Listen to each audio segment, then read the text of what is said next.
Vivian springs from the ground and rips Marissa's throat out with her teeth. Luca's mom drops Maris and steps back so Miles can drive a dagger right through the nurse practitioner's heart. Vivian grabs onto Luca's lifeless hand. You need to go. Maurice alerted Cyrus that you had returned, and he's coming for you. We were to be the distraction. It takes a second for his words to register for any of us. You think we're just going to believe you? You killed her! It makes no difference to me if you believe us or not. But it's obvious you took care of my son the best. The next instant, 2 arrows drove into his chest and a third caught him in the gut. He toppled over onto the floorboards of his porch. He knew he was finished. At least this way he didn't have to watch as everything he had dreamed of went up in flames. He turned his head to see a horse reined up by the trading post. An Indian dismounted. I've just set loose a berserker in my backyard with the kids in the house. Glowing red whips of magic lashed out as Thane thrashed in the air, ripping and tearing at the invisible hole. Never mind. It's not fine. Call demigod Kieran.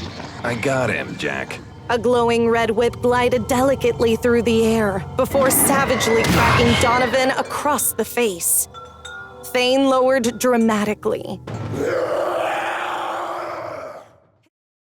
That last cry of surprise came when she saw Dee step forward. His right hand flowed toward his shoulder, and a silvery flash split the dancing lamplight.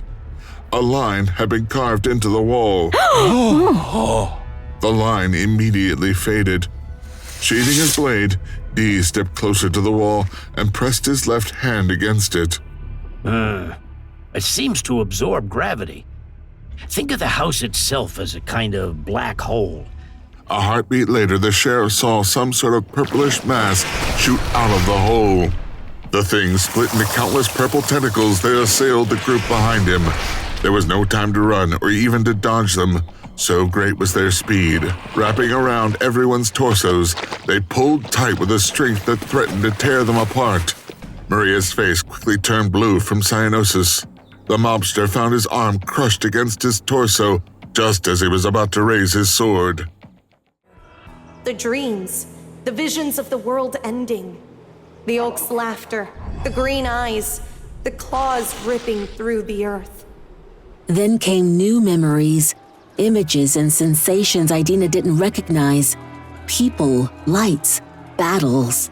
The screams of hundreds of voices rising as one against a common enemy. Some memories belonged to Richard. Some didn't belong to either of them. The mob of searing silver light bashed against its cage again, and a surge of silver energy flickered toward the flames. The second it touched the burner, the entire trough jumped 2 inches off the floor and started to tip over. Shit!